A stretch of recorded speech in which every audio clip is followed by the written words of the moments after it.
예, 오늘 요한계시록 13장 4절부터 우리가 18절까지 읽고 있는데요. 그 뒤에 있는 666에 대한 내용은 워낙 방대하기 때문에 그것은 제가 따로 빼서 또 몇 타임으로 이렇게 할 거고, 오늘은 그 666 바로 전까지 땅에서 올라오는 짐승, 그 짐승에 대해서 좀 이야기를 좀 많이 나눌 겁니다. 모르면 속는다. 땅에서 올라온 짐승의 정체. 자, 오늘 그림을 보면은 양의 탈을 쓰고 있죠. 양의 탈을 쓰고 있는 이리. 그래서 겉으로 볼 때는 양같이 보이는 거예요. 예수 그리스도를 믿는 사람처럼 보입니다.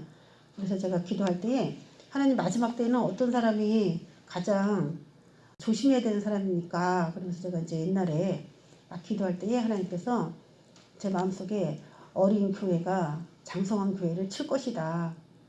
그 생각을 이렇게 딱 주셨어요. 어린 교회가 장성한 교회를 칠 것이다. 근데 저는 그때 너무 어린 상태이기 때문에 이게 무슨 말인지는 잘 몰랐지만은 제가 시간이 지나면서 쭉 성경을 읽으면서 깨달은 것이 성경은 굉장히 깊이 있고 영적인데 그것을 우리 한국교회에서는 굉장히 이 수박은 겉에가 초록색이고 검었잖아요. 그걸 가리키는 거예요. 겉에 초록색이고 검은 줄이 있다. 이게 수박이다. 이렇게 가리키는 거예요. 근데 이제 수박을 제대로 아는 사람은 쪼개서 그 안에 있는 걸 먹어본 사람이죠. 그런 사람은 수박은 어떤 색깔이냐고 물어본다면은 빨간색이다. 이렇게 말을 하거든요. 그 수박은 어떤 색이냐 말을 하면 두 개 다 맞아요. 초록색에 까만 띠가 있다. 이것도 맞고 빨간색이다. 이것도 맞는데 실제로 안에 있걸 먹어본 사람은 빨갛다고 말을 할 수가 있는 건데 서로 그거를 한국교회에서 다르다, 이단이다 이렇게 표현하는 경향이 꽤 많이 있더라고요. 이단의 내용 중에서도 우리가 이제 진짜 모든 교회가 다 이단이라고 하면 이단이 되는 건가? 우리는 아무나 이단이라고 하는 그런 제도가 있어요. 한국인들이 자기하고 조금 이론이 다르면은 이단이다 이렇게 하면 정지하고 찍어버리는 걸 되게 잘해요. 근데 우리가 이단을 구분해야 될 게 이단, 끝단자고 다를 이자예요. 끝이 다르다예요. 끝이 다르다. 이게 이단이에요.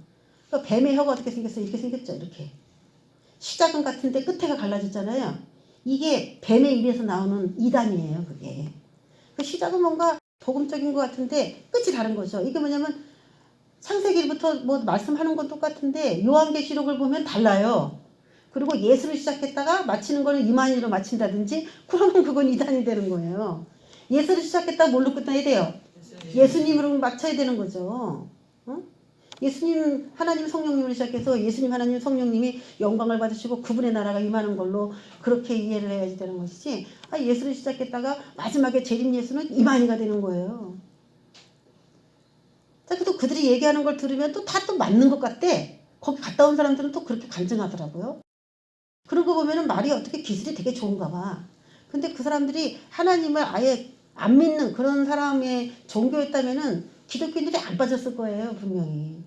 근데 그들이 그런데 빠졌다는 얘기는 뭔가 똑같아 보였다는 것이죠. 그래서 양의 탈을 쓴 일인데 겉보기는 영락없이 교회처럼 보이고 예수 예수 예수 하니까는 이게 진짜 이상하다 생각을 안 하는 거죠.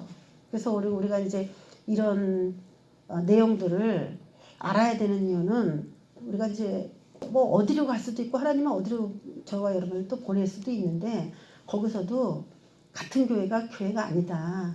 그런 걸 여러분이 좀 잘 숙지하시고 하나님이 저와 여러분을 어디를 보내시든지 구별할 수 있도록 제가 최선을 다해서 여러분에게 교회를 감별하는 법을 알려주고 영적인 분별을 할 수 있는 교회를 선택할 수 있는 그런 눈들을 열어드리고 싶은 그 마음에 제가 요한계시록을 한 3년 4년마다 한 번씩은 합니다. 꼭 합니다. 여러분에게. 매우 여기 영적인 얘기가 많이 들어있어요. 자, 우리 13장 4절에서 본다면은 이제 바다에서 올라온 짐승의 이야기가 우리 지난 시간에 한 8절까지 그 이야기를 봤어요. 그래서 바다에서 올라온 짐승 잠깐 이제 요약을 하고 넘어가겠습니다. 자, 바다에서 올라온 짐승이 우리 읽었잖아요. 용이 짐승에게 권세를 준다 할 때 13장 4절에 이 짐승은 바다에서 올라온 짐승이고 이 바다는 세상을 의미한다 그랬습니다. 왜 세상을 의미하느냐? 뒤에 또 17장 가면 그 이유가 또 나오기도 하는데 이 바다라고 하는 것은 원래 지구가 물속에 잠겨 있었어요. 그러다 묻히 드러나니까 묻히게 드러났죠. 그래서 원래 바닷속에서 나온 게 이 지구입니다. 베드로서에도 그렇게 얘기하고 있어요. 물속에서 나왔다 지구가. 목욕한 거죠. 우리가 이제 엄마 뱃속에서 응애하고 아기가 나올 때 양수 안에서 아기가 나오는 것처럼요. 이 지구도 그렇게 나왔어요. 이 지구도 똑같아요. 이 지구의 출생과 사람의 출생이 똑같아요. 그래서 이 지구는 어디서 나냐? 이 세상 나라를 지구라고 한다는 거예요, 지금. 지구는 그 세상 나라입니다. 근데 이 세상 나라가 어디서 나왔냐? 물에서 나온 거예요. 물에서. 그 안에 있다가 드러나라 해서 드러나서 육지가 생긴 것이죠. 출신은 어디 출신이냐? 바다 출신이었어요. 자, 이게 뭐냐면은 영적인 이야기를 해주고 싶은 거예요, 이게. 우리는 원래 다 땅 밑에, 바다는 땅 밑인데 땅 밑에서 다 죽어야 되는 사람인데 하나님이 빛이 있더라, 뭐 묻이 드러나라 그러면 일부 우리의 모든 것이 다 드러나는 게 아니고 일부가 드러나요.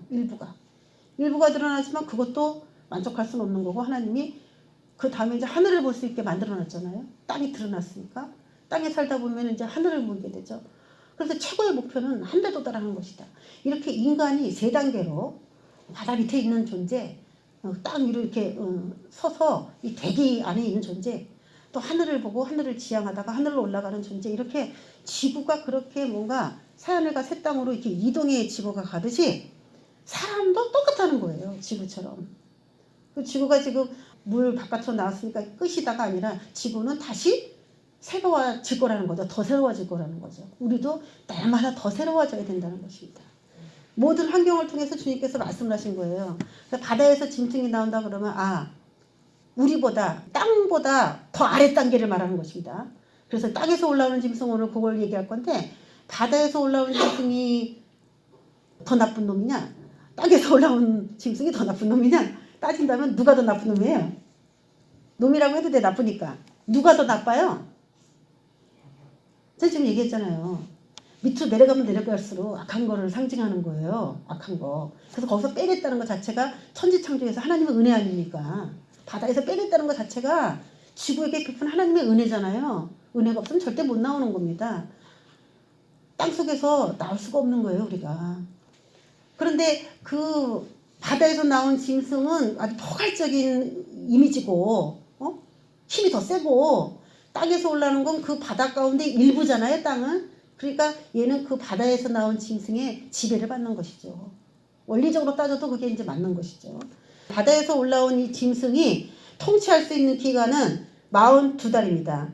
자, 그런데 어떻게 이렇게 막강해졌느냐? 원래 세상에서 나온 임금이니까 이게 정치인이라고 그랬잖아요. 나라고 왕이라고 그랬잖아요. 어떤 나라이고 그 나라의 왕을 말한다 그랬어요. 세상의 임금이죠. 세상의 임금 말 그대로. 그러니까 사탄이 지배하고 가르쳐주기에 제일 좋은 조건인데 또 마침 어떤 일이 있냐. 용이 그 짐승에게 권세를 주니까 용에게 그 경배하면서 짐승에게 경배하는 두 가지 사건이 한꺼번에 일어나는 거죠. 그 짐승에게 경배하는 것 자체가 용에게 경배하는 게 되는 거예요. 왜냐면 용의 권세를 용이 스스로 발휘하지 않고 짐승에게 자기 권세를 다 줘서 혼연일치가 되어가지고 사역을 하기 때문에 그 짐승에게 엎드린다는 얘기는 용에게 엎드린다는 결과가 나오는 것입니다. 그래서 권세를 이렇게 줘요, 자기 권세를. 그러니까 이 사람은 짐승은 사람이지만 사자나 호랑이 뭐 이런 동물이 아니에요. 여기서 나온 짐승이. 사람인데 사람이라고 부를 수 없기 때문에 짐승이라고 부르는 거예요. 짐승이라고 부르는 이유는 약육강식에 의해서 지배를 받는 통치 체제를 말합니다.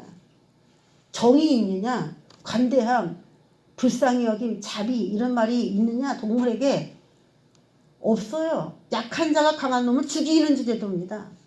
그래서 이 인간을 짐승이라고 표현한 거예요. 적당하게 아주 적절한 표현이다. 성경에서 그렇게 이제 할 수가 있죠.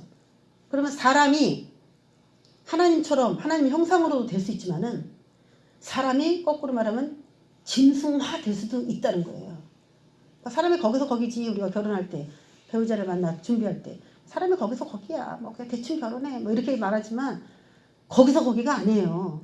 하나님 같은 인간이 있고요. 짐승 같은 인간이 있는 거예요. 하늘과 땅 차이라고 합니다, 이거를. 엄청난 많은 계층의 색다른 사람들이 있는 거예요.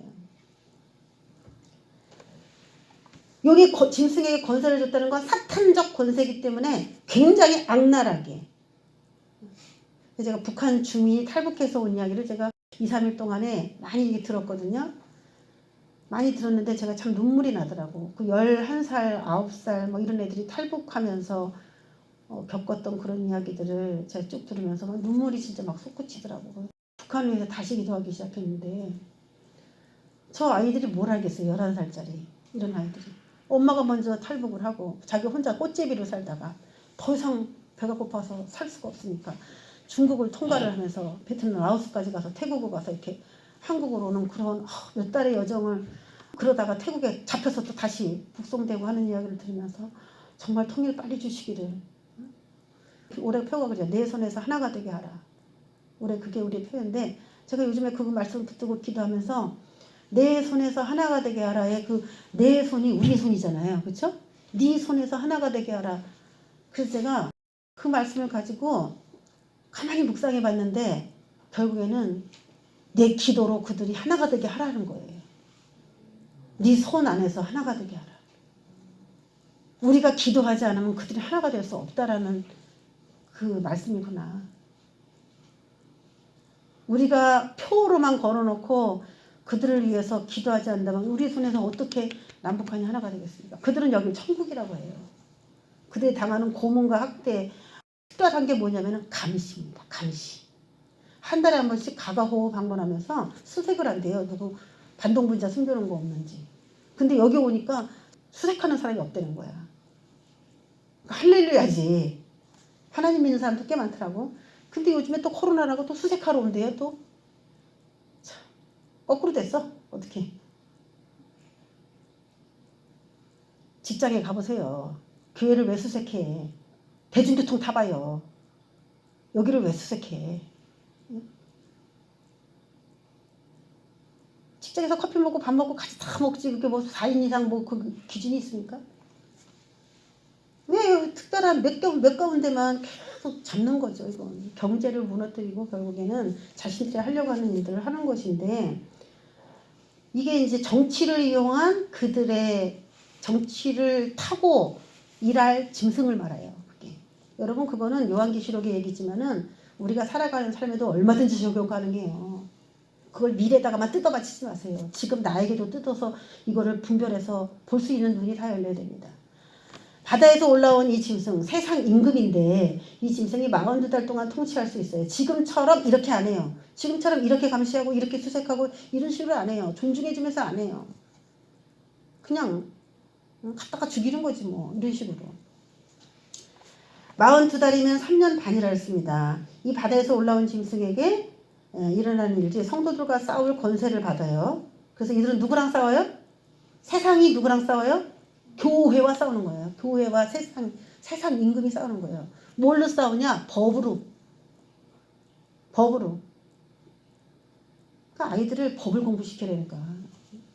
기독교 신앙이 좋은 아이들을 법을 공부시키도록 기도했는데 우리 아들내미를 위해서 내가 어릴 때 아주 3살 4살 때부터 기도를 했는데 목사의 길을 갔으니까 이제 동선이는 하나님의 법으로 됐기 때문에 어쩔 수 없는데 기독교 예수 믿는 사람들 부모라면은 법을 가르쳐라 이거예요. 법을 지원아 법관이 되어라.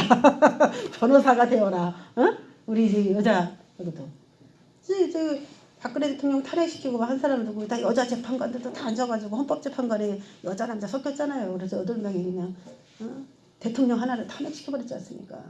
대통령이 더 센 것 같지만 어떻게 보면은 재판관이 더 셌어. 결론적으로. 그 지금 법을 가지고 교회를 공격할 거기 때문에 하나님이 그래서 정계에다가 진출시킨 하나님의 사람들이 꽤 많이 나오는 거예요. 요셉도 바로 밑에 있었어요. 정계에 진출했죠. 요셉도. 다니엘도 정계에 진출했어요. 아합 밑에 오바댜도 정계에 진출해서 아합이 엘리야를 잡으려는 정보를 다 빼가지고 다 막 기도하고 선지자 막 90굴에다 50명 숨기고 먹이고 다 했어요. 벌써 법이 선포되기 전에 방법을 밑에서 막 썼다고. 그게 교회에서 이용돼야 됩니다. 그게 필요해요. 왜? 성도들과 싸우기 위해서 세워진 존재이기 때문에 성도를 보호하려면은 정보의 시대예요. 정보. 어떻게 빨리 대처를 하느냐.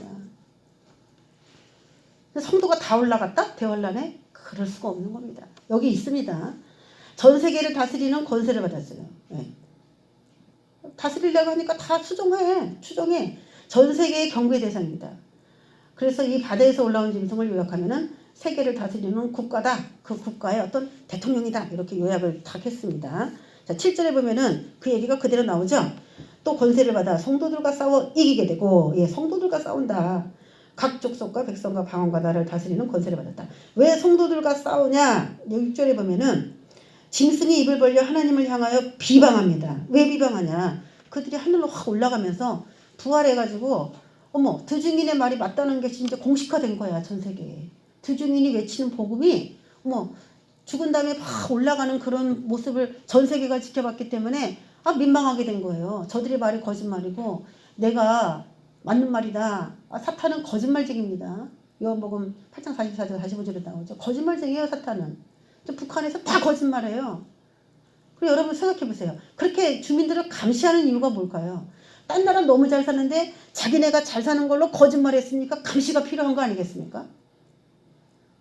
자기네가 잘 살면은 나가라 그래. 나갔다가 못 살겠네. 더 들어올 수 있어. 감시가 필요가 없는데 감시했다는 얘기는 거짓말을 했다는 얘기예요. 그게. 이동 못하게 하고 자꾸 몇 명만 모여라 몇 명만 모여라 막 그렇게 억압하는 이유는 뭐냐면 뭔가 거짓말하고 있다는 거예요. 그거를 알아야 돼요. 저는 맨 처음에 우리나라에 무상급식 전 모든 학생들에게 무상급식 시킬 때 제가 뭐 10년도 넘은 얘기죠. 딴 사람 다 좋다 할 때 전 굉장히 그 우려했습니다. 없는 아이들에게는 무상급식 좋은 거고 있는 아이들은 자기 돈으로 먹어도 되는 우린 자본주의 국가인데요. 일률적으로 이거 한 거 배급입니다. 무상급식이라고 하는 이름이니까 사람들이 모르는 거지 그건 배급이에요. 그거는 공산주의화 되어가고 있는 거예요. 하나부터 허용하면 10가지 다 공산주의가 됩니다. 돈 있는 아이들은 그 돈으로 먹을 수 있는데 돈이 없는 아이는 먹을 수가 없으니까 그 아이들에게 우리가 따뜻한 온정을 보내자 해서 세금으로 그 아이들을 도와주는 거에 대해서는 국민들이 다 오케이 하는 거죠. 찬성합니다. 근데 지금 뭐 전 국민에게도 지원금 다 주는데 몇 억씩 몇십억씩 쌓여 있어도 다 지원금 주고 하는 거는 이게 뭔가 잘못된 거예요. 우리가 자본주의에서는 의료보험도 있는 사람이 더 내는 거고요. 세금도 돈 많이 버는 사람이 더 내서 나라를 이렇게 효율적으로 이끌어가는 이게 자본주의 시스템입니다. 그래서 우리가 다른 단어로 갖고 오니까 아무 문제도 없는 것 같이 보이지만은 여러분 그런 제도 하나하나를 이 성경을 보면 열려요. 이게 요한계시록에 그게 다 나왔기 때문에 제가 그걸 알았어요. 야 이건 굉장히 무서운 거다. 일률적으로 우리 주면 좋아하니까 그냥 주면 좋지 뭐 이렇게 생각하는데 그렇게 생각하면 안 돼요. 왜 이런 제도들을 만들려고 하는 것인가. 자, 그런 것들을 잘 알아야 됩니다. 자, 성도들과 싸워 이기게 되고 그런데 왜 이런 일이 있었느냐. 하나님을 향하여 비방하는 그 이유는 하늘로 올라간 그 자들이 자신을 마치 이긴 것처럼 사람들이 다 그렇게 믿었기 때문에 큰일 났네. 그리고 용이 막 마음이 분주해졌죠. 그 짐승에게 들어가서 이제 자기를 따를 수밖에 없도록 더 강압정치, 통제정치, 감시체제 그런 거를 더 막 하는 거예요. 그의 이름과 그의 장막과 하늘에 사는 자들을 비방하더라. 하늘로 올라간 자들을 선전선동하는 거지. 하늘로 올라간 자들이 이제 사람들이 보기에는 하나님의 백성처럼 이제 다 생각을 했어요. 그러니까 그걸 또 거짓말로 해야 또 믿으니까 하늘로 올라간 자들을 뭐 그거는 뭐 반동분자로 모는 거지 뭐. 그래서 이제 사람들이 또 거기에 그런가? 또 그런 사람이 또 분명히 있을 거예요. 들어보니까 또 맞네. 이럴 만큼 이제 거짓말을 하는 거죠. 그래서 여러분 정부가 지금 잘하고 있는지 못하고 있는지는 한 가지 구별할 수 있는 게 거짓말을 하냐예요. 거짓말을 많이 하는 정부는 사탄의 정부예요. 그리고 여러분 자서전 쓰는 사람들 많거든요. 정치인들 중에. 자서전 쓴 거랑 실제로 인터뷰했을 때랑 말이 틀린 정치인들은 절대 뽑아주지 마세요. 거짓말에 너무 능숙능숙해요. 자기 고향도 틀린 정치인도 있어. 자기 고향도 다르게 말하는 정치인이 있다고. 그 사람 고향은 도대체 어딘지, 왜 바꿨는지. 그러니까 우리가 교회가 정치를 모르면 되냐? 안 돼요. 교회가 정치를 알 필요가 없다면 왜 이 이야기가 여기 나왔겠습니까? 왜 에스겔에게, 이사야에게, 예레미야에게 이방 나라가 멸망할 거에 대한 예언을 왜 줬겠어요? 그 하나님의 종들인데 지금 말하면은 기도하는 사람들인데 그 사람에게 야 암몬에게 전하라. 에돔에게 전하라. 모압의 나라에게 전하라. 아모스 선지, 나훔, 하박국 다 아수르, 바벨론에 대한 운명을 예언했어요. 그 사람들이 유대인이고 이스라엘, 북이스라엘 선지자였다 할지라도 다 우리나라의 운명과 외국의 운명을 동시에 논하면서 전 세계적인 눈을 가졌어요, 그들이.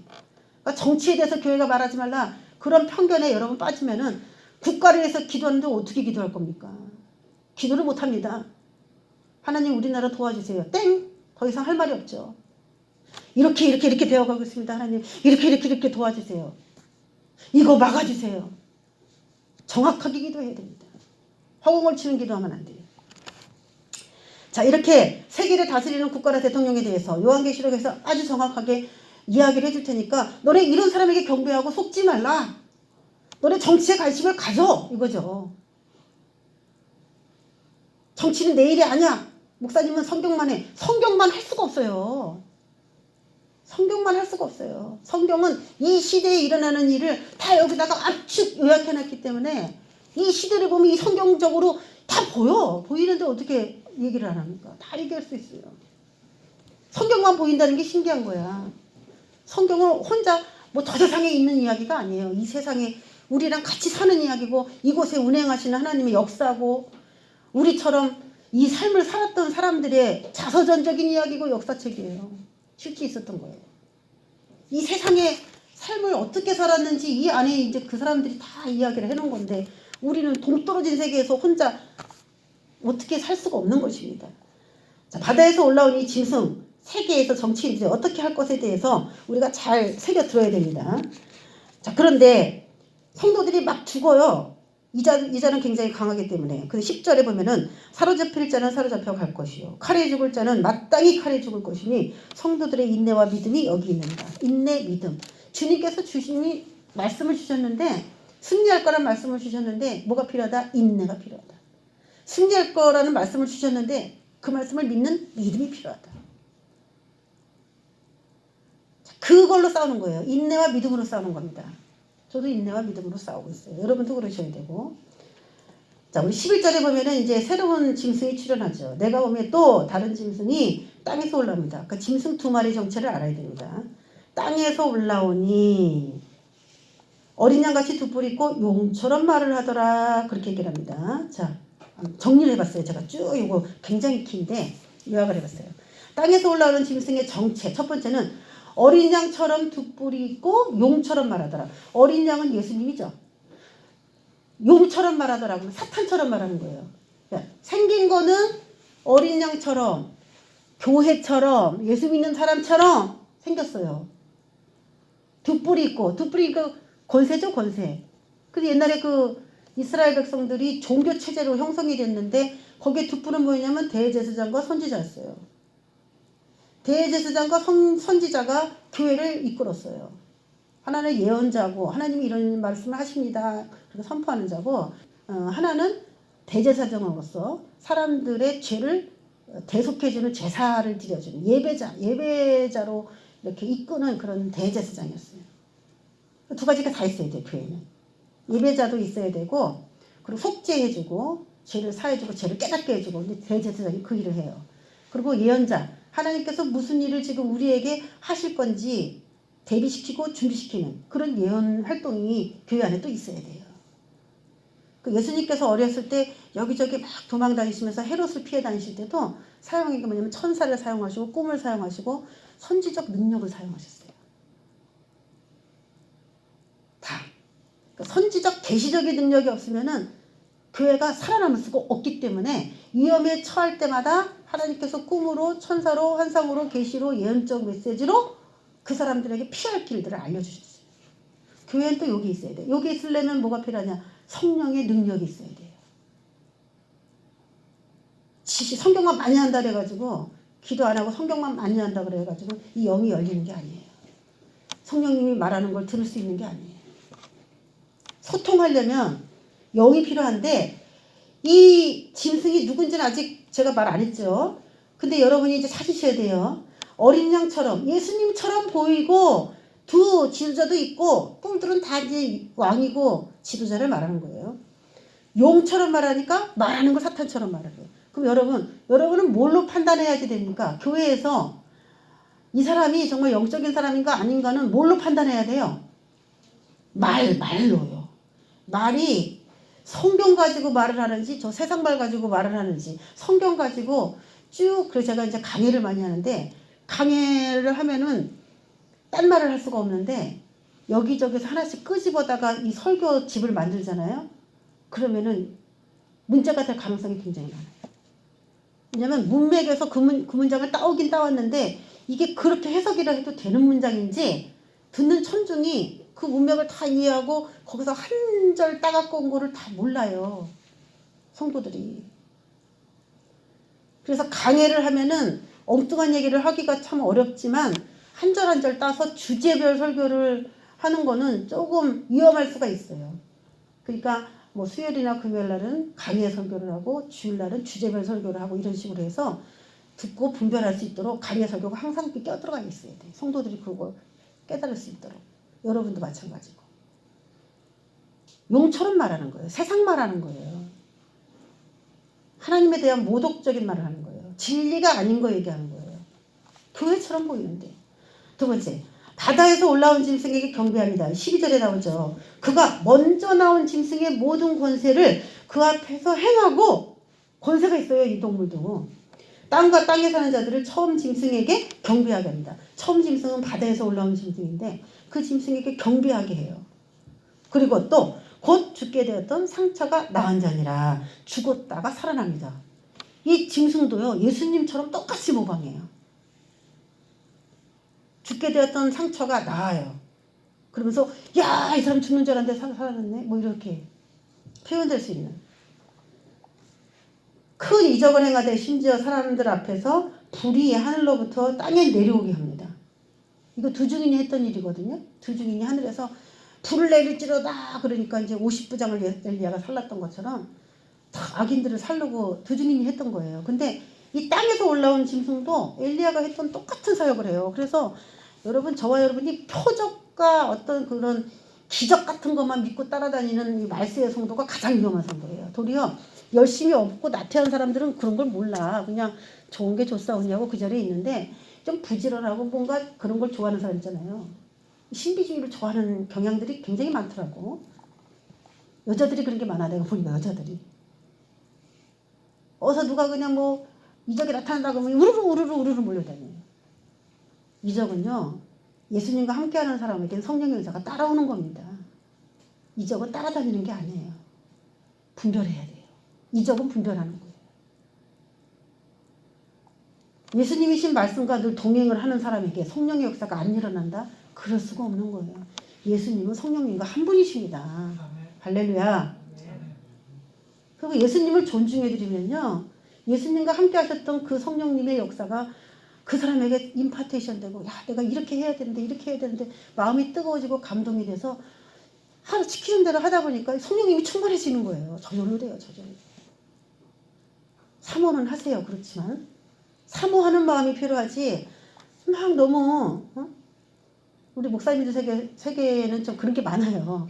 성도님들은 잘 모르지만 제가 여러분에게 이제 그런 걸 이따가씩 제가 말씀드리는데 좀 약간 고위험군들 그런 목사님들이 좀 있어. 그래서 이제 성령사역 쪽에 관심이 많기 때문에 그런 목사님들에 대해서는 이제 제가 많이 알고 있어요.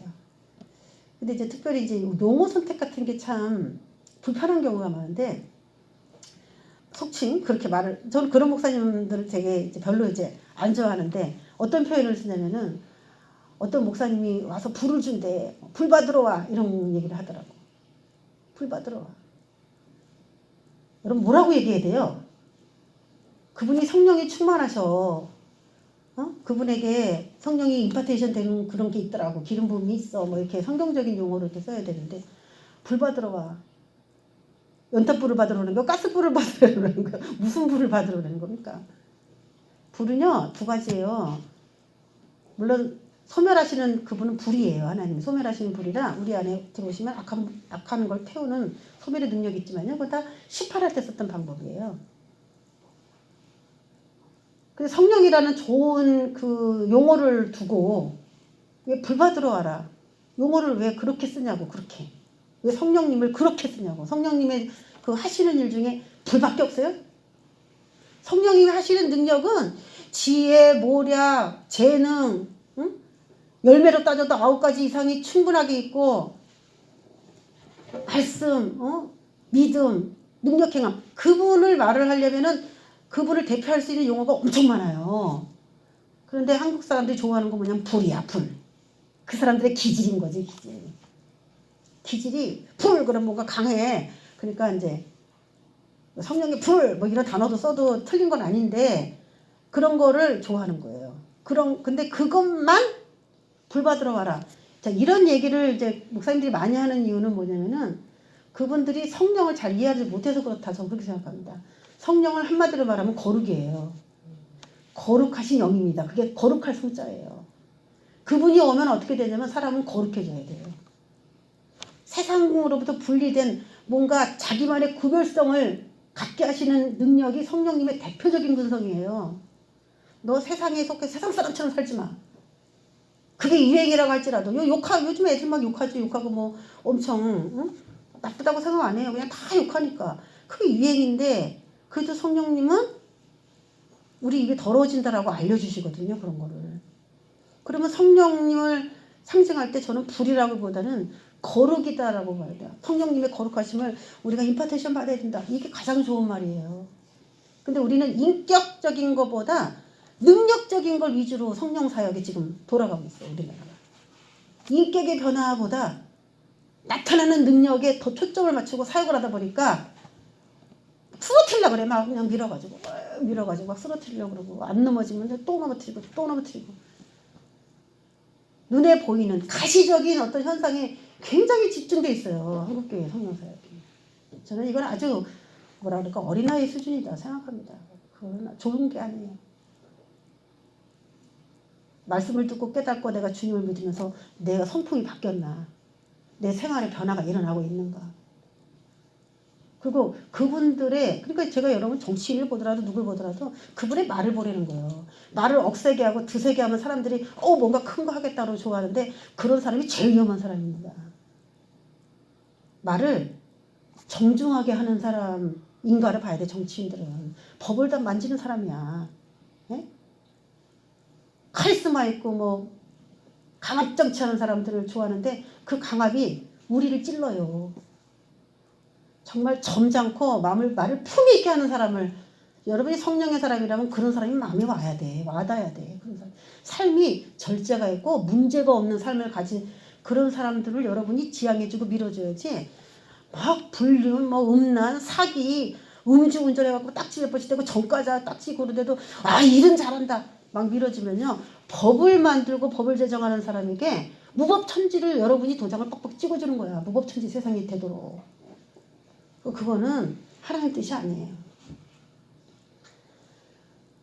하늘에서 불이 내려오게 한다. 그러니까 이적을 보여준다는 거죠. 사람들이 그냥 이 이적에 또 두 증인이 그 역사했던 역사가 그냥 딱 사라지고 이 짐승에게 그냥 막 올인하는 거죠. 땅에 거하는 자들을 다 미혹합니다. 예, 속이는 거죠. 깨는 거예요. 뱀의 특징은 또 깨는 거죠. 바다에서 올라온 짐승의 우상을 만든다. 바다에서 올라온 그 사람의 우상을 형상화. 너는 나 외에 다른 우상을 만들지 말라 그러죠. 그래서 우리가 예수님을 형상화해서 그림 같은 거 이렇게 그려놓는 것도 안 돼요. 예수님을 어떤 인간으로 이렇게 해서 뭐 액자 걸어놓고 모자이크로 된 거 뭐 이렇게 창문에 붙여놓고 그것도 우상이에요. 그게 예수님 아니에요. 그게 예수가 아니에요. 이미지와 사람을 어떤 얼굴을 정확하게 눈, 코, 입을 정확하게 그려서 이거 예수님이다라고 뭐 목걸이로 걸고 다니고 하는 거 그거 그림 액자 놓고 하는 거 그거 반대예요. 그건 아니에요. 왜냐면은 제가 어떨 때 그런 생각을 해봤어요. 만약에 우리가 예수님은 어떻게 생겼을까 했을 때 우리 성화 그리잖아요. 성화. 예수님 저렇게 그렸다. 인자하게 생긴 사람의 대표적인 사람을 그려놓는단 말이에요. 그러면 적그리스도가 나중에 나타났을 때 그런 이미지를 가지고 나타나면 그냥 걸려. 그러겠어요? 안 그러겠어요?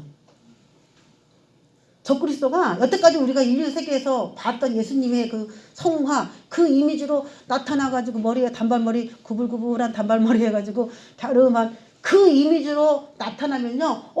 정말 우리가 맨날 봤던 그 예수님하고 너무 똑같은 거야. 예수님의 이미지 이걸 만들지 말라 이거예요. 사탄이 어떻게 해서 다 쓸 수 있으니까. 우리가 잘생긴 사람한테 넘어갈 것 같아요? 아주 우락부락한 사람한테 넘어갈 것 같아요. 사기당할 때도. 잘생기고 인자하게 생긴 사람한테 넘어가는 거예요. 그래서 얌전한 고양이가 부뚜막에 먼저 올라간다는 말이 나온 겁니다. 생긴 거에 한번 가는 거야. 선입견으로.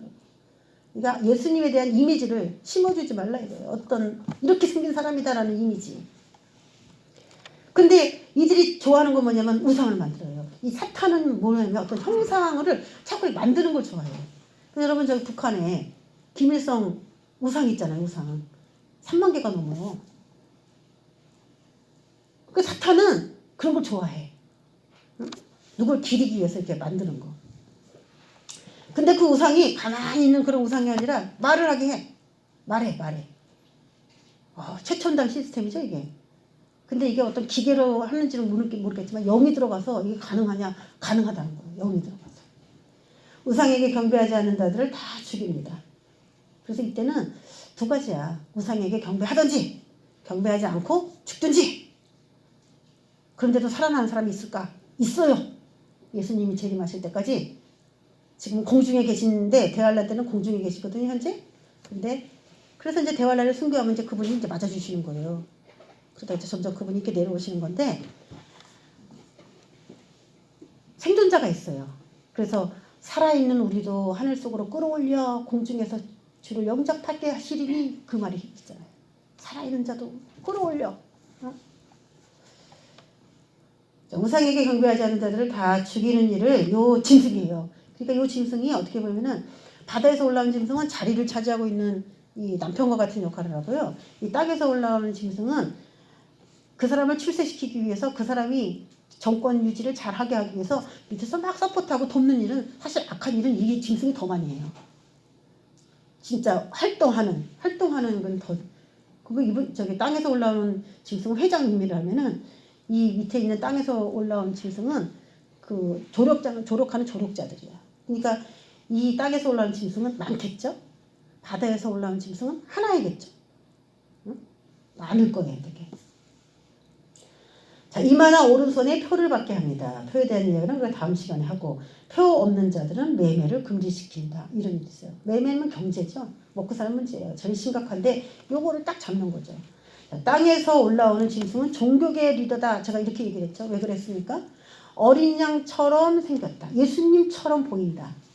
그리고 말을 사탄처럼 말하니까 이게 다 종교적인 언어예요. 어린 양, 용, 이건 다 어느 용어냐면은 종교적인 용어입니다. 이거는 영적인 용어예요. 그래서 어린 양처럼 보이는 예수님처럼 보이는 어떤 그런 종교 지도자이고 사탄처럼 말한다. 그러니까 마귀처럼 말을 하기 때문에 이거는 종교계를 말합니다. 그래서 제가 과연 이것이 맞는 얘기인가? 바다에서 나온 짐승과 땅에서 나온 짐승의 성경적 근거, 제시를 해야 되겠죠. 그럼 바다에서 나온 짐승은 어떤 대통령이고 땅에서 올라온 짐승은 어떤 종교입니다. 자, 요한계시록 16장 13절에 보면은 개구리 같은 새 더러운 영이 용의 입과 짐승의 입과 거짓 선지자의 입에서 나오니 그러면서 세 부류의 입을 소개하고 있는데 이 용의 입은 짐승의 입에게 임파테이션 됐어요. 용이 권세를 다 짐승에게 줬다 그랬잖아요. 그래서 용의 입에서 나오는 그 말은 짐승의 입에서 나옵니다. 그래서 용의 입과 짐승의 입은 하나가 될 수가 있어요. 그런데 거짓 선지자의 입에서 나오니 그러면서 세트처럼 짐승과 거짓 선지자가 이렇게 딱 대조가 됐어요. 또 요한계시록 19장 20절에서 21절에도 짐승이 잡히고 그 앞에서 표적을 행하던 거짓 선지자도 함께 잡혔으니 그러면서 같이 둘이 세트로 일을 했다는 것을 보여줘요. 그리고 그 앞에서 표적을 행하던 이란 말 때문에 오늘 이 여러 가지 표적을 행하던 게 거짓 선지자이구나 라는 것을 알 수가 있습니다. 이는 짐승의 표를 받고 그의 우상에게 경배하던 자들을 표적으로 미혹하던 자라 하면서 부연 설명을 해줬는데 오늘 우리가 읽었던 이게 딱 이 얘기예요. 그래서 바다에서 올라온 짐승은 뭐다? 짐승이라고 그냥 짐승이고 적그리스도고 또 땅에서 올라오는 짐승은 거짓 선지자다. 이렇게 여러분이 이해를 하시면 돼요. 그래서 거짓 선지자는 하나가 아니라 엄청 많겠죠. 근데 앞에 거짓이 들어간 거 보니까 얘는 용처럼 말을 해야 되니까 이제 거짓이에요. 거짓이 들어간 거예요. 말하더라 그러니까 선지자가 된 거고. 이 시대에 그러면 우리가 종교를 이제 찾아봐야 돼요. 성경에서 아주 이 종교를 너무 리얼하게 정확하게 설명해 줬어요. 그래서 우리 이슬람에서 그 IS가 그 기독교인 잡아 죽이고 뭐 사람 다 죽였잖아요. 그럴 때 저에게 제일 많이, 제가 요한계시록을 그전부터 가르쳤기 때문에 제일 많이 막 의문 전화가 많이 왔어요. 목사님은 그 이슬람이라고 하지 않았는데 지금 죽이는 거 보니까 뭐 IS가 너무 막 저 중동에서 사람들을 다 죽이는 거야. 시리아에서부터 뭐 다 퍼져가지고 엄청 무섭게 뉴스에 맨날 나오던 적이 있었어요. 그럼 이게 이슬람 아니에요, 목사님? 목사님이 잘못한 거 아니에요? 그럴 때가 있었어요. 제가 아니라고 그랬어요. 왜냐면은 우리가 뒤에 17장, 18장 뭐 이런 데 가면 더 정확하게 하겠지만 이 거짓 선지자가 전 세계를 주도하는 거짓 선지자의 그 생김새나 그들의 활동을 너무 정확하게 묘사를 하기 때문에 뭐 이거는 의심할 여지가 없어요. 그래서 이들은 잠깐 그렇게 있다가 끄덕끄다. 여러분 IS를 보면 어린 양처럼 보입니까? 어린 양처럼 보여요? 예수를 믿는 종교다 이렇게 생각합니까? 아니잖아요. 안 맞잖아 벌써. 누가 거기 그 종교를 어린 양처럼 봐요. 사탄처럼로 보이지 100%는 아닌 거예요. 그러니까 그렇게 미혹이 되기가 쉬운 거죠. 그거는 하나의 작은 짐승새끼에 불과할 것 뿐이야. 그럼 정체를 이제 파악해 봅니다. 자, 11절에서 제일 힌트가 되는 게 이제 어린 양같이 두 뿔 있고 용처럼 말을 하더라. 이제 그걸 가지고 제가 이제 찾아보는 거예요. 어린 양처럼 두 뿔 있다. 근데요, 이 성경이 용어적으로도 이 단어적으로도 너무 정확해. 단어적으로도 단어 하나를 예사로 읽으면 안 돼. 두 뿔이 있다. 어린 양처럼 두 뿔이 있다. 예. 찾았어요, 제가 그거를. 내가 보면 또 다른 짐승이 땅에서 올라오니 어린 양같이 두 뿔이 있고, 자 지금 이 머리에 쓴 게 지금 뭐처럼 보여요? 뿔처럼 보이죠? 용처럼 말하더라. 뒤에 이제 18장 가면은 너무 자세하게 이 음녀에 대해서 이야기를 해주는데 뭐 하나도 틀리지 않고 100%다 맞아요. 거의 다 맞아. 자, 둣뿔관이라는 것을 이제 쓰거든요. 둣뿔관. 어두관이라고 합니다. 어두관. 물고기의 입이야, 이. 물고기의 입을 상징해서 만든 거예요. 이 모자가. 어두관을 쓴 교황입니다. 교황이 쓰는 관은, 자, 교황이다, 천주교다 그러면 여러분 어린 양 같아 보여요? 안 보여요? 평화의 사도, 뭔가 순한 그런 짐승, 그런 느낌이 들어요? 안 들어요? 예수를 굉장히 잘 믿는 종교라고 느껴져요? 안 느껴져요? 느껴지지. 사실 기독교보다 인기가 더 좋아요. 천주교가. 교황이 쓰는 관은 두 개의 뿔이 달린 것으로 바벨론인들의 물고기 신 다곤이 썼던 관입니다. 다곤이 뭐예요? 자, 알아야 될게요. 자, 블레셋이 섬겼던 다곤. 우리 사무엘서에 보면은 엘리 제사장이 제사장으로 있을 때에 사울이 왕이 되고 했을 때 그런 이야기죠. 벽기를 뺏겼어. 블레셋 사람에게. 그때 이제 막 등장하는 그런 블레셋 사람인데 지금 막 출토된 그런 것들, 그림들 이런 거 발견된 거 이렇게 있는데 거기에 보면은 다곤신을 섬겼던 제사장들의 의복이나 이런 게 나와요. 그림들. 근데 다 뭘 썼냐면은 이들이 뭘 섬겼냐면 다곤신은 반인 반수. 반은 사람이고 반은 동물이에요. 그거를 섬겼어요. 근데 반인 반수 중에 뭐 사자도 있고 여러 가지 동물도 있지만은 이 다곤신은 물고기신입니다. 그래서 제사장들의 그 옷차림이 저렇게 됐어요. 위에 물고기 머리가 있고 그 뒤에 지느러미가 이렇게 있는 형태예요. 근데 이거를 그러니까 우리가 이제 어떤 종교에서 입는 옷, 종교에서 쓰는 어떤 그런 모형들을 예사롭게 보면 안 돼요. 앞으로 줘요. 하나라도 유심히 봐야 돼. 이제부터. 우연이겠지 이렇게 보는 습관들이 이제 없어져야 돼요. 응? 의미 해석을 해야 돼요. 근데 이들이 쓰는 그게 아주 똑같잖아요. 자, 출토된 그림들입니다. 이게 이제 돌로도 위에 그림을 보면은 맨 위에 이렇게 노란 그림 있죠? 누런 그림. 거기 맨 처음에 위에 눈 있죠? 눈. 응? 눈이 하나가 있죠. 제가 4장 할 때 얘기했죠? 눈 하나, 사탄을 상징하는 제3의 눈. 그에 대해서 얘기를 했어요. 사탄은 그 눈이다, 영이다. 자기 로고를 눈으로 이렇게 표현을 해요. 자기 영을. 4장을 꼭 보셔야 됩니다. 그리고 옆에 이제 날개 두 개가 이렇게 있죠. 두 날개를 얘네들이 굉장히 좋아해요. 그리고 이렇게 물고기. 근데 밑에 거기 다곤이라고 써있죠? 피시 갓이라고 써있죠? 물고기 신. 이게 다곤이에요. 그럼 제사 지내는 거가 나왔어요. 지금 밑에 제사를 제사장들이죠, 얘네들이 제사를 지내는 의식들이 나왔는데 지금 교황들이 이렇게 지금 밑에 전두환 대통령도 나오죠. 밑에 교황이 죽을 때 요 관을 썼어요. 요거를 썼더라고. 어두관을 쓰고 대통령들이 거기 이제 뭐 추모하는 그런 모습인데 되게 거룩한 분이고 하나님처럼 여겨져요. 지금 전 세계에서 이 정도가. 그래서 일단 어린 장처럼 보이는 거에 대해서는 합격을 했어요. 근데 이 종교가 이제 얼마나 오래된 종교인지 제가 이제 그런 거에 대해서 창세기 할 때 지금 그런 걸 다루는데 굉장히 오래된 종교예요, 이게. 이스라엘 백성들은 이걸 구별하지 못해서 망했어요. 우리 한국 교회도 망하지 않고 전 세계 교회도 망하지 않으려면 이걸 잘 구별해야 돼. 종교의 색채를 잘 구별해야 돼. 우리는 비슷한 종교다 이렇게 해서 좋게 생각하는데 비슷한 종교가 아니에요. 이스라엘은 어떻게 하나님을 섬겼을까요? 열왕기하 17장 26절에 보면은 어떤 사람이 아수르 왕에게 말하되 요 배경이 뭐냐면은 북이스라엘 사람들을 아수르가 다 지배를 하게 되면서 전 세계 뿔뿔이 흩어가지고 혼혈 정책을 폈어요. 이스라엘 순투 혈통을 전 세계에 흩어서 다른 이방 사람들하고 같이 섞여 살다 보니까 애를 낳고 거기서 이제 살게 된 거예요. 그러니까 순수 정통 하나님 믿는 그게 없어졌죠. 그리고 외국인들을 북이스라엘 땅에다가 다 이주시켰어요. 그러니까 남아있는 사람들하고 외국인들하고 막 섞여서 살다 보니까 종교도 다 가지고 와. 이들은 종교를 가지고 가. 그러니까 종교가 막 다 뒤집박죽 섞여가지고 살다 보니까 무슨 일이 일어났냐. 사마리아에서 막 사자가 출몰해가지고 사자가 다 사람들을 막 죽인 거예요. 북이스라엘 사람들이 막 죽는 거야. 그랬더니 왜 이런 일이 일어나느냐 북이스라엘에. 그랬더니 거기에 너무나 많은 그 신들이 왔는데 본토신 그들은 이제 각 땅마다 그 땅에서 믿는 신이 각각 있다고 이제 생각을 한 거예요.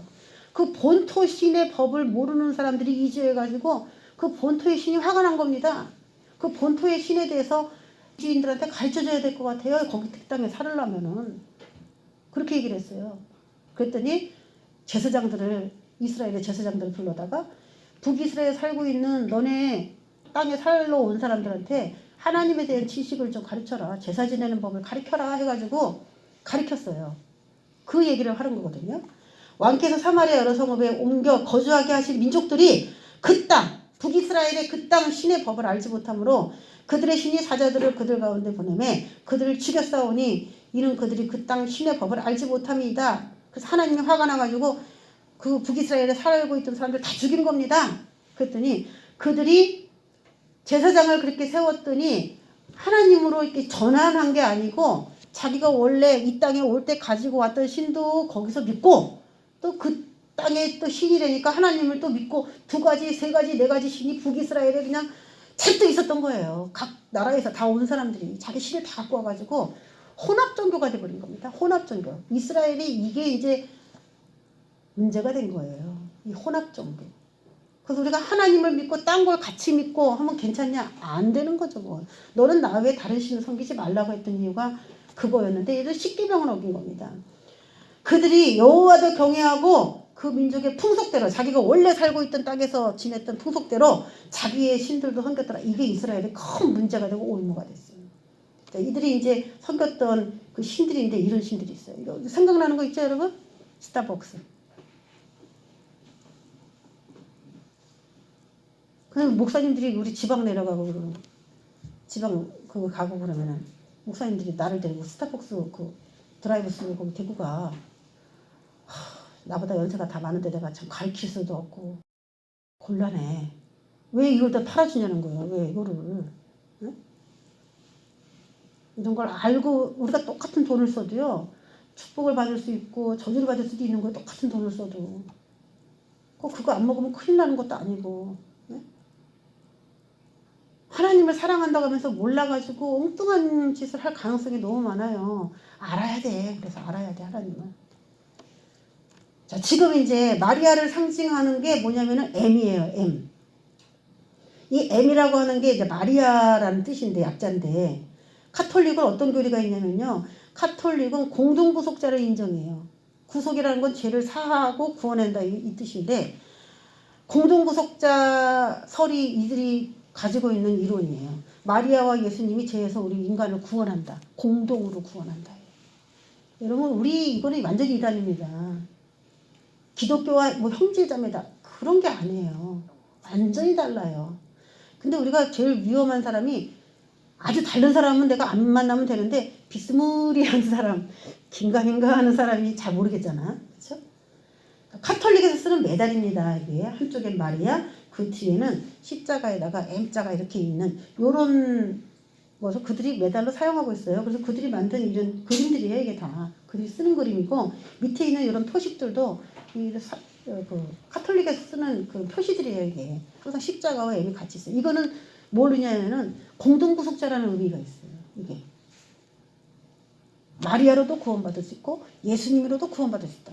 여러분도 그렇게 믿습니까? 예수 그리스도 한 분 외에는 구원자가 없는 겁니다. 어떻게 마리아가 구원합니까? 마리아는 인간입니다. 예수님은 하나님이십니다. 죄가 없이 태어났고 예수님은 마리아는 죄가 있게 태어나갖고 죄의 유전자를 가지고 간 거예요.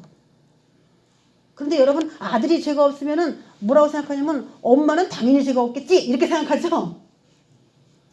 그게 인간의 상식으로 그렇게 생각한 거야 이 사람들이. 자, 기독교에 침투한 두 뿌리입니다.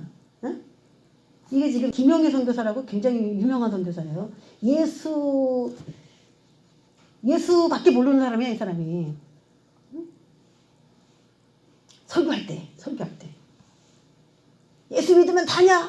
예수 믿으면 다다! 그렇게 말하는 사람이야. 그 사람이 거기 막 몰려들기 시작했어요.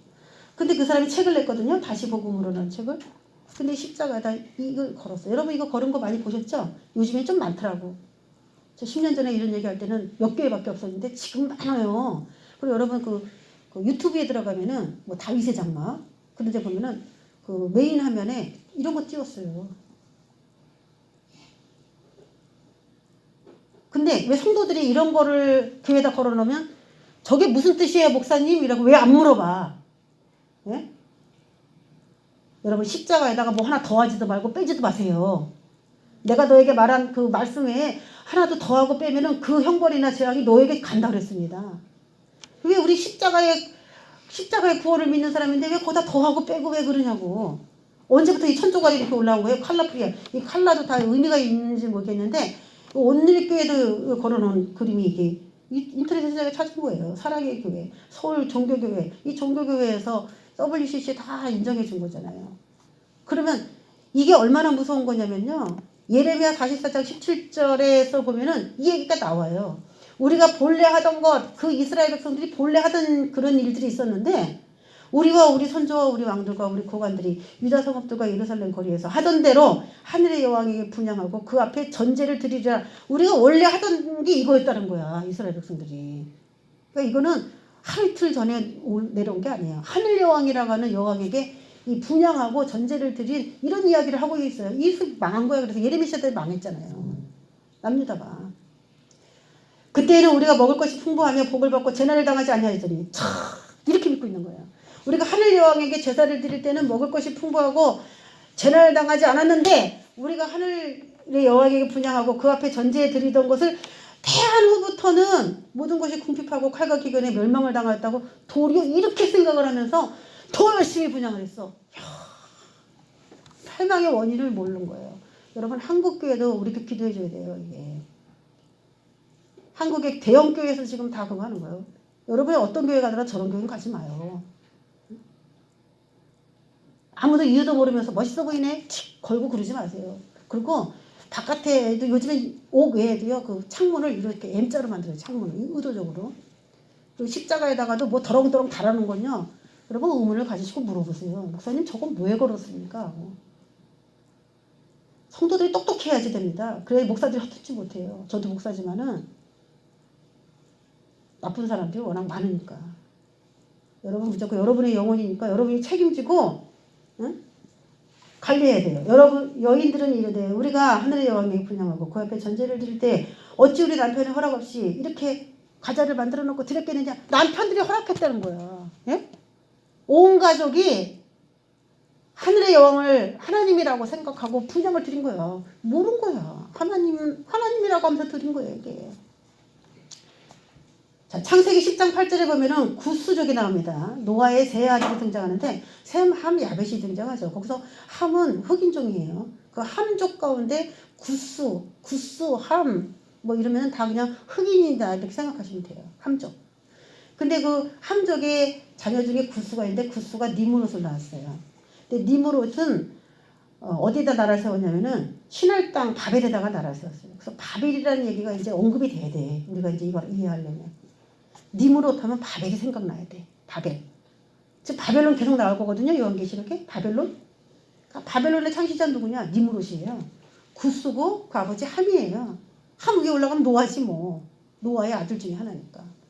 근데 이 신할 땅의 바벨에서 이 나라가 니므롯의 나라가 시작되었는데 그가 그 땅에서 아수르로 나아가 니누에, 아수르의 수도 니누에까지 이 니므롯의 영역으로 이렇게 인식이 되고 있어요. 그 나라를 쭉쭉 퍼져나가면서 건설을 한 이야기가 이제 창세기 10장에 나오는데 그 니므롯의 아내 이름은 성경에는 안 나와요. 근데 성경에 니므롯의 이름은 나와.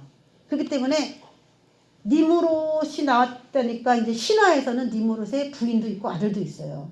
그런데 우리는 다 나오질 않았기 때문에 우리가 그 신화를 이제 견줘서 생각해야 되는데 니므롯의 아내는 세미라미스고 그 아들 담무스입니다. 그럼 담무스는 성경에 나오느냐? 예, 나와요. 그러니까 하늘 여왕이 누군지는 모르지만 하늘 여왕의 이름은 세미라미스일 가능성이 많고 그 아들 담무스라고 그렇게 정확하게 담무스 이름은 성경에 나오기 때문에 아버지는 당연히 니므롯 그 계열이 되는 거예요. 그래서 이게 신화니까 우리가 그걸 왜 배워야 됩니까? 그러지만 담무스가 나오고 하늘의 여왕이 나오고 니므롯이 나오기 때문에 이거는 반드시 성경에 나온 용어다라고 봐야 돼요. 그래서 모자 숭배 사상이 그때부터 생겼어요. 니므롯의 아내 세미라미스하고 이 아들 담무스하고 항상 같이 있어요. 그래서 지금 세미라미스와 담무스 여기 그림 있죠? 엄마하고 아들. 이 아들 담무스예요. 담무스가 나무 같은 거 이렇게 가지를 갖고 있는데 교황이 갖고 있는 가지랑 비교해보세요. 똑같죠? 그리고 담무스가 쓴 모자를 확대해가지고 제가 다 올려놨는데 이 모자랑 그 확대해서 보면 이렇게 숄 같은 게 이렇게 내려왔어요. 근데 카톨릭에서 이런 숄을 써요. 응? 사탄은 한 가지인데 종교는 여러 가지로 나온 거야. 영은 한 가지인데 그 사탄이 종교마다 들어가서 자기의 색깔을 숨길 수가 없어. 자기 이미지를 숨길 수가 없어요. 그래서 진리의 종교냐 비진리의 종교냐로만 나눠지지 비진리의 종교는 종교가 엄청 많지만 그냥 다 그냥 비진리야. 그냥 사탄 종교야. 그래서 다 그냥 한 통속이야. 한 통속. 왜냐면은 지금 이렇게 숄 이렇게 내린 게 지금 담무스 때문에 담무스에서부터 유래가 된 것인데 이게 바벨론의 역사는 창세기로 갔어요. 지금 창세기부터 제가 얘기를 하는 거예요. 근데 이게 지금 현대의 천주교의 그게 카톨릭에 이게 있단 말이지 이 의식이요. 근데 이건 또 언제 있었느냐? 이집트에도 있었어요. 이집트에도 태양신의 기원, 이집트의 이시스와 호루스 이런 얘기를 하려면 너무나 많은 시간이. 여기도 모자에 대한 이야기가 나와요. 이시스는 엄마고 호루스는 아들입니다. 이게 바로라고 하는 태양신, 바로는 태양신이라고 인식합니다. 그 바로의 부인은 이시스고 바로의 아들은 호루스인 거예요. 응? 근데 그 바로는 이제 태양신이라고 믿는 파라오, 그냥 왕의 호칭이에요. 어떤 왕이든지 그냥 다 파라오라는 호칭을 써요. 근데 이 이시스와 호루스의 아버지 파라오는 오시리스예요. 오시리스. 자, 그의 신화인데 거기에서도 봤어요. 거기 나오죠 이렇게 밑으로. 다 내렸죠 이렇게. 그 태양신을 섬기는 그 모형에서도 이게 더 나와요. 근데 천주교에서 그림 그릴 때도 흘리고 모자 삼중관 교양식 할 때 이 삼중관을 교양에게 씌워주는데 거기에도 이렇게 띠가 있어요. 그러니까 이런 거를 왜 만들기 시작했고 어디서부터 내려왔는지 우리는 몰랐지만은 기원을 이렇게 보면은 참 너무 속기가 편한 거죠. 그런데 우리나라에도 이 천주교의 이런 기만, 거짓말, 미혹들이 많이 들어왔습니다. 지금 교회에도. 카톨릭이 주축이 된 WCC죠. 이게 지금 우리 한국교회를 지금 굉장히 위협하고, 이스라엘이 하늘 여왕을 섬기고 담무스를 섬기고 애통하고 그랬던 것처럼 지금 우리도 지금 이스라엘 멸망하는 것 같이 그렇게 되게 생겼어.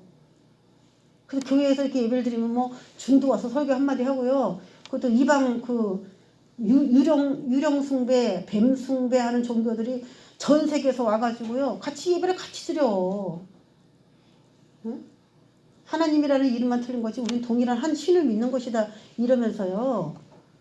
그들이 예수로 전환을 해서 예배를 드리는 건 상관이 없어요. 그들이 자기 종교를 버리고 나 이제 예수를 믿겠다고 교회 와서 예배 드리는 건 대찬성이죠. 어떤 악인이라도 하나님이 다 받아줍니다. 근데 자기 종교를 가지고 아까 우리 이스라엘에서 말한 것처럼 자기 종교를 가지고 그 땅에 와가지고 그 신도 섬기고 그 신도 섬기는 건 불법입니다. 할렐루야.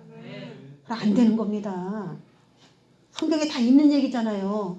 자기 종교를 가지고 북이스라엘에 들어와서 자기 신도 믿고 그 신도 믿고 이게 지금 한국교회에서 벌어지는 겁니다. 여기 1등으로 공헌하고 있는 사람들 이름이 쫙 나오잖아요. 이 WCC가 이게 종교 통합운동입니다. 모든 종교를 통합을 해가지고 예배를 드리는 거야. 하나님 그 예배 안 받습니다. 유령 숭배, 뱀 숭배하는 이슬람 뭐 그런 이론을 가지고 와서 하나님은 예수 그리스도로 말미암지 않고 그분께 나갈 수가 없어요. 할렐루야. 어디 뱀 가지고 유령 가지고 하나님을 어디를 만나? 예? 그런 이론이 어딨냐고요. 예수 그리스도를 믿는 믿음을 가질 때에 하나님이 만나주시고 소통이 되는 것이지 교회 와갖고 같이 예배 드렸다고 하나님 만나줍니까? 예수 들고 빠진 자기의 교리들이 따로 다 있는데 이게 우리는 이 교리잖아요. 예수의 교리야. 이게 예수의 말씀이고 우리가 이걸 믿어야 돼요. 이 예수의 교리 이걸 아니고서는 하나님을 못 만나요. 이걸 믿어야 돼. 이걸 믿어야 무조건 하나님 믿는 건데 자기들이 가지고 있는 다 이런 그 서적들 있죠. 불교는 불교 경전이 있고 다 이슬람도 이슬람 경전이 있고 마호메트도 다 마호메트 그 이론들이 있어요. 그 경전을 가지고 하나님을 만나려고 하면 누가 만나주냐고 그 말씀을. 이게 진리인데 이게 진리인데. 교회가 어떻게 그렇게 목사님도 나쁘지만은 거기에 속는 성도들도 밀어낸 거야. 목사님은 의도적으로 하는 거예요. 몰라서 그러는 목사는 내가 볼 때는 없어. 명예와 여러 가지 이익이 있기 때문에 전 타협하는 것이다. 그렇게 애써 믿고 싶어. 이런 교리를 몰라가지고 속는다라고까지는 저는 진짜 그렇게 생각하고 싶지 않아요. 2013년도에 WCC 부산 총회 한국준비위원회 공식 출범했어요. 그때는 우리 뭐 그냥 뭐 금식하고 기도하고 막 뒤집어지고 엎어지고 난리 났지. 자, 이건 안 된다 그러고 미리 막아내자. 2012년, 11년. 근데 결국은 출범을 했어요.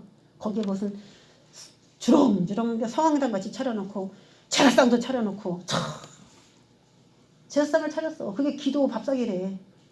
근데 거기다 음식들은 왜 쌓아놨어? 기도실이래 그게. 이화여대 교수가 살풀이 춤추고요. 막 그러잖아. 살풀이 춤. 원통한 하와의 뭐 하갈의 영혼이요, 가룟 유다의 영혼이요, 그 범죄한 영혼들 다 끌어내가지고요 이루어집니다. 그게 살풀이요.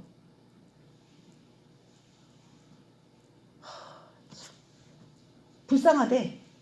그 영혼들 다 지하세계에 있는 그 영혼들 다 끌어요. 다 끌어올려가지고 이거는 뭐 하나님이 아주 가장 싫어하는 것이죠. WCC 개최하는 이유 인류 위해 봉사할 축복의 기회다. 이용훈 목사는 뭐라고 말했냐. 세계교회가 함께 기도할 때 한반도 평화 물고 트일 거야. 진짜 말이 됩니까 이게.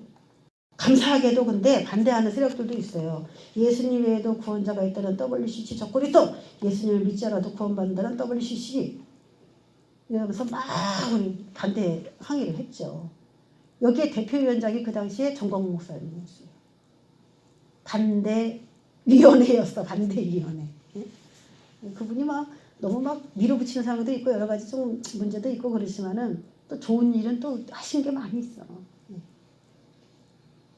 너무 또 강하고 막 그런 부분들도 있고 잘하는 건 또 잘해요. 근데 한 가지 또 우려했던 건 그렇게 WCC 반대를 하시고 그러면서 광화문에서 예배를 인도하시면서 이제 국가운동 했잖아요. 박근혜 탄핵 반대하고 이 문정권에 대해서도 계속 그 예배를 광화문에서 드리고 그러는데 거기서 막 이렇게 아무나 이렇게 올라와서 설교도 하고 그래. 이 나라 구국운동이니까 종교. 그래서 나는 그 헌금도 걷어 광장에서. 좀 그거 보고서 이게 너무 거대한 WCC가 광화문 광장에서 생기는 건 아닌가. 저는 가서 그걸 느꼈어요. 이건 거대한 WCC 아니냐 이게. 아니 예배라는 그런 개념이 없이 그냥 구국운동으로 뭐 하는 게 있잖아. 근데 예배라는 개념을 딱 세워놓고 헌금도 걷고 다 하는데 구국운동을 하는 여러 다양한 종교 사람들 다 불러다 놓고 또 마이크 하나씩 또 줘. 저는 그거 보고 야 이건 아니다 그래서 생각했어요. 그러니까 WCC 가입하는 것만 WCC가 아니에요. 모든 예배는 하나님께만 드리기로 되어 있기 때문에 예수 그리스도를 믿지 않는 그런 사람, 우리 열린 예배라고 옛날에 많이 했죠. 열린 예배라고 하는 게 아니라 예배 형식을 갖추지 말고 그냥 찬양을 사람들에게 이렇게 뭐라고 해야 되나요? 우리가 길거리 전도하잖아요. 길거리 전도. 길거리 전도라고 하면 괜찮아. 설교 같은 거 이런 거 뭐 의식 같은 거 이렇게 없이 길거리 전도 그거라면 이해가 돼. 근데 예배 형식을 다 갖추고 설교도 하고 헌금도 걷고 그런 식으로 하면서 뭔가 타 종교들이 다 혼합되어 가지고 하게 되는 그런 거에 대해서는 저는 그게 좀 이해가 안 됐어요. 자, 그런 거에 대해서도 그냥 무조건 구국민동이니까 좋다 이런 개념으로만 그냥 싸잡아주고 절대 그렇게 우리가 이렇게 잠들어 있듯이 신앙생활하면 안 되고 어디까지가 옳은 것 같고 어디까지가 아닌 것 같다라는 분명한 선을 잘 지킬 수 있는 저와 여러분 그런 깨어있는 영성과 지혜를 가지시기를 주의 이름으로 축원합니다. 앞으로도 세상이 어떻게 돌아갈지 모르는데 저와 여러분 잘 분별하셔서 속지 않도록 그렇게 해주시길 부탁을 드리겠습니다. 기도하겠습니다.